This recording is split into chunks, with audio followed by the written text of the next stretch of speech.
गणतंत्र दिवस के शुभ अवसर पर आप सभी को हार्दिक बधाई एवं शुभकामनाएं देती हूँ। आज का दिन लोकतंत्र पर आधारित हमारे गणराज्य के कुछ आदर्शों को याद करने का दिन है।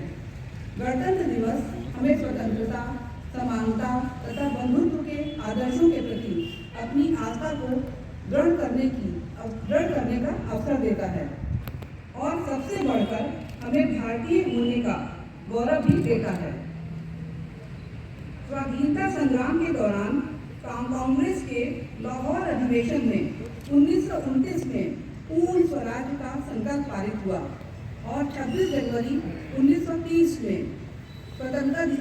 1930 को स्वतंत्रता दिवस के रूप में मनाने के लिए भारतीय जनता से अपील की गई। 26 जनवरी की इस तिथि को ऐतिहासिक और अविस्मरणीय बनाने के लिए इसी दिन 1950 में संविधान लागू किया गया और स्वाधीनता के पश्चात भारत एक गणराज्य के रूप में स्थापित हुआ। हमारा संविधान लोकतंत्र की आधारशिला है। गणतंत्र दिवस के इस शुभ अवसर पर संविधान के निर्माताओं को मैं पूरे विश्वविद्यालय परिवार की ओर से शत नमन करती हूँ। लंबी गुलामी के बाद जब हमारा देश स्वतंत्र हुआ तो कई राजनीतिक लोगों ने यह भविष्यवाणी की थी कि भारत जल्द ही लिखा जाएगा, किंतु हमारे संविधान ने इन सभी आशंकाओं को निर्मूल सिद्ध किया और आज भारत एक संगठित सुदृढ़ राष्ट्र के रूप में फल फूल रहा है। संविधान लागू होने के 76 वर्ष आज पूरे हो रहे हैं। 76 वर्षों की इस गणतांत्रिक यात्रा में हमने भारत को एक संपूर्ण प्रभुत्व संपन्न समाजवादी पंथनिरपेक्ष लोकतांत्रिक गणराज्य बनाने के साथ ही साथ न्याय, स्वतंत्रता, समता और बंधुता को अक्षुण्ण बनाए रखने का भी निरंतर प्रयास किया है। वासुदेव कुटुंबकम को हमारी अवधारणा ने संपूर्ण विश्व को परिवार की तरह देखा, जहां सर्वे भवन्तु सुखिनः की भावना केंद्र में है। जब पूरे विश्व में आज जगह जगह पे अशांति का माहौल है तो भारत की ओर पूरा विश्व शांति के प्रतीक के रूप में देख रहा है। गणतंत्र दिवस अपने आप में सामूहिकता और भावना को दर्शाता है। गणतंत्र की इस भावना को बनाने के लिए यह आवश्यक है कि देश का प्रत्येक नागरिक, प्रत्येक संस्था अपना सर्वश्रेष्ठ योगदान दे। हमारी यह संस्था भी अपनी स्थापना का 76वां वर्ष मना रही है। हमें NAAC द्वारा A++ श्रेणी प्राप्त होने के बाद हमारे लिए चुनौती और बढ़ चुकी है। मुझे ये बताते हुए प्रसन्नता हो रही है कि पिछले एक साल में रैंकिंग के मामले में विश्वविद्यालय ने अभूतपूर्व प्रदर्शन किया है। Nature index ranking 2026 physical sciences में उत्तर प्रदेश के राज्य विश्वविद्यालयों में प्रथम स्थान प्राप्त किया है। हमारे विश्वविद्यालय ने QS एशिया और QS सदर्न एशिया रैंकिंग में लगातार दूसरी बार स्थान प्राप्त किया है। यह विश्वविद्यालय India today best government university ranking 2025 में पहली बार शामिल हुआ। मुझे यह बताते हुए हर्ष हो रहा है कि गोरखपुर विश्वविद्यालय Times Higher Education interdisciplinary science ranking 2026, Times Higher Education impact ranking 2026 में पहली बार शामिल हुआ। यह रैंकिंग विश्वविद्यालय के शोध, सामाजिक प्रभाव और सतत विकास लक्ष्यों में योगदान को मान्यता देती है।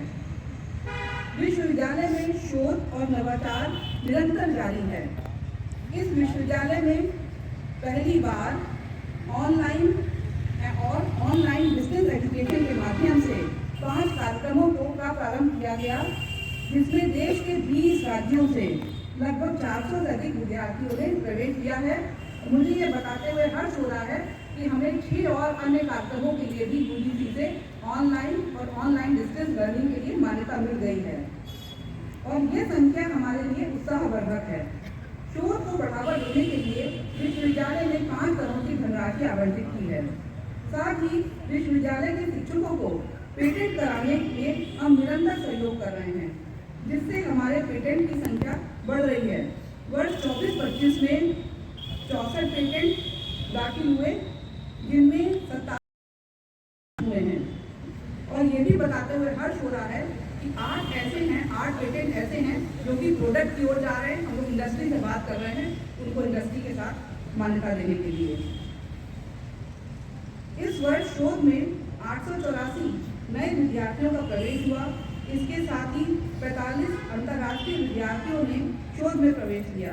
ये संख्या इस बात का प्रमाण है कि शोध हेतु अपने आधारभूत संरचना में गुणात्मक सुधार किया है। आपको बताते हुए खुशी हो रही है कि स्कोपस इंडेक्स शोध प्रकाशनों की संख्या 5 साल पहले 98 थी, अब बढ़कर 312 हो चुकी है। इस वर्ष में 312 है। और वेब ऑफ साइंस इंडेक्स शोध प्रकाशनों की संख्या जो कि पहले 73 थी, अब बढ़ के 177 हो चुकी है इस वर्ष में। तो आप देख रहे हैं क्वांटम जंप है हमारे पब्लिकेशंस में, क्वालिटी पब्लिकेशंस में। पारदर्शी प्रवेश प्रक्रिया ने देश विदेश के छात्रों को विश्वविद्यालय की ओर आकर्षित किया है। प्रवेश प्रकोष्ठ इस दिशा में निरंतर कार्यरत है। शोध एवं विकास प्रकोष्ठ ने शोधार्थियों की समस्याओं का त्वरित समाधान कर शोधपरक वातावरण के निर्माण में महत्वपूर्ण भूमिका निभाई है। दीनदयाल उपाध्याय गोरखपुर विश्वविद्यालय ने नेचुरल फार्मिंग की शुरुआत की है। विश्वविद्यालय के कृषि एवं प्राकृतिक विज्ञान संस्थान ने 4000 वर्ग मीटर क्षेत्रफल में हाईटेक नर्सरी स्थापित करने का कार्य शुरू कर दिया है। हम मिट्टी रहित खेती की तरफ भी बढ़ रहे हैं। विश्वविद्यालय निरंतर खेलों को बढ़ावा दे रहा है। इस क्रम में क्रीड़ा परिषद विश्वविद्यालय एवं पूर्वांचल के युवाओं के बीच खेल भावना को निरंतर बढ़ा रहा है। राजस्थान के जयपुर में आयोजित खेलो इंडिया 2025 में विश्वविद्यालय के एथलेटिक्स ने सिल्वर पदक प्राप्त किया। सबलपुर में आयोजित ईस्ट जोन इंटर यूनिवर्सिटी पुरुष प्रतियोगिता में विश्वविद्यालय को तीसरा स्थान मिला। ईस्ट जोन बास्केटबॉल महिला प्रतियोगिता का सफल आयोजन करके विश्वविद्यालय का मान बढ़ा है। इस अवसर पर मैं क्रीड़ा परिषद को हार्दिक बधाई देती हूँ। सांस्कृतिक गतिविधियों को बढ़ावा देने के लिए हम लोगों ने करण प्रकोष्ठ की स्थापना की है, जो लगातार विश्वविद्यालय में सांस्कृतिक गतिविधियां करा रहा है। इसके अतिरिक्त एनएसएस को विशेष रूप से बधाई दूंगी। एनएसएस के छात्र को इस वर्ष राष्ट्रपति पुरस्कार मिला है और हमारा छात्र एक राजपथ पे भी 26 जनवरी में दिल्ली में शामिल है। एनसीसी के छात्र भी 26 जनवरी में लखनऊ और दिल्ली में शामिल हैं। इसके लिए विशेष रूप से एनसीसी को भी बहुत बधाई। हमने राष्ट्रीय एवं अंतर्राष्ट्रीय स्तर पर बौद्धिक ज्ञान एवं संसाधनों के आदान प्रदान के लिए विभिन्न संस्थाओं से निरंतर अनुरोध साइन किए, जिसने हमारे लिए शोध के नए द्वार खोले हैं। हमने हाल ही में Canadian Hindu chamber of commerce के साथ, अमेरिका एवं वियतनाम के विश्वविद्यालयों के साथ एमओयू साइन किए और अंतर्राष्ट्रीय स्तर पर अपना विस्तार किया है। विश्वविद्यालय में शोध एवं अनुसंधान को बेहतर बनाने के लिए मूलभूत सुविधाएं, आधारभूत संरचना को सुदृढ़ करने के लिए हम लगातार प्रयास कर रहे हैं। हम विधि संकाय के नए भवन का निर्माण कर रहे हैं। इंजीनियरिंग भवन, एमबीए भवन, केंद्रीय पुस्तकालय, फार्मेसी भवन आदि का नवीनीकरण के लिए भी धनराशि मंजूर कर दी गई है। और आप देखना इंफ्रास्ट्रक्चर में एक बड़ा सुधार हो रहा है। हमारे विश्वविद्यालय को ग्रीन कैंपस बनाने के लिए मियावाकी पद्धति से 7,000 पेड़ों का रोपण किया गया है। साथ ही चंदन वाटिका, विवेकानंद वाटिका, योग वाटिका, युवा चेतना वाटिका को विकसित किया गया है, जो हमारे ग्रीन कैंपस की मुहिम को और मजबूती प्रदान करेगा। गौतम बुद्ध छात्रावास, विवेकानंद छात्रावास, बनानी लक्ष्मीबाई छात्रावास का नवीनीकरण कराया जा रहा है, जिससे हम अपने विद्यार्थियों को बेहतर सुविधा दे पाएंगे। हरियर प्रसाद दुबे ट्रस्ट के सहयोग से विश्वविद्यालय ने कई स्कॉलरशिप शुरू की हैं, जिसमें एलएलबी के तीनों वर्षों में अलग अलग विद्यार्थियों को करोड़ धन पाने पर स्कॉलरशिप दी जाएगी। विद्यार्थियों के बीच पुस्तकों के प्रति लगाव बढ़ाने के लिए विश्वविद्यालय ने पहली बार 9 दिन के पुस्तक मेले का आयोजन किया। इस पावन अवसर पर गोरखपुर रत्न सम्मान से सम्मानित बायोटेक्नोलॉजी के आचार्य प्रोफेसर शरद मिश्रा जी को बधाई देती हूँ। शिक्षकों को निरंतर शोध कार्य के लिए प्रोत्साहित किया जा रहा है, जिसके सुखद परिणाम हमारे सामने आ रहे हैं।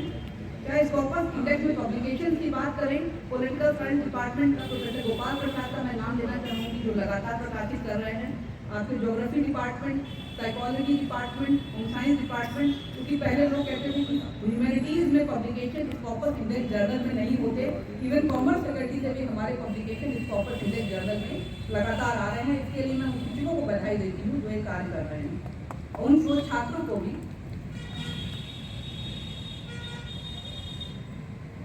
शिक्षकों को लगातार शोध कार्य के लिए प्रोत्साहित किया जा रहा है, जिसके सुखद परिणाम हमारे सामने आ रहे हैं। विभिन्न प्रतियोगी परीक्षाओं में सफलता प्राप्त कर हमारे विद्यार्थियों ने विश्वविद्यालय का नाम रोशन किया है। विभिन्न संस्थाओं में नए विद्यार्थी विभिन्न संस्थाओं में गए विद्यार्थी हमारी पूंजी है। बड़ी संख्या में विद्यार्थी हमारे सेंट्रल यूनिवर्सिटी में, IIT में और जो भी इंस्टीट्यूट ऑफ एमिनेंस है उसमें यहाँ से पढ़ने के बाद आगे जा रहे हैं। मैं उनकी सफलता के लिए अपने सभी शिक्षकों को बधाई देती हूँ। अधिष्ठाता छात्र कल्याण, क्रीड़ा परिषद, राष्ट्रीय सेवा योजना, राष्ट्रीय क्रेडिट कोर, डेलीगेसी जैसी संस्थाएं विद्यार्थियों के व्यक्तित्व विकास में अपनी रचनात्मक भूमिका का निर्वहन कर रही हैं। हम एकजुट होकर प्रयास करेंगे तो भारतवर्ष 2047 तक विकसित राष्ट्र बनेगा। यह लक्ष्य कठिन नहीं है। मुझे आशा ही नहीं, पूर्ण विश्वास है कि हम राष्ट्र निर्माण की प्रक्रिया में अपना स्वर्णिम योगदान देंगे। एक बार पुनः गणतंत्र दिवस की बधाई और शुभकामनाएं। जय हिंद, जय भारत।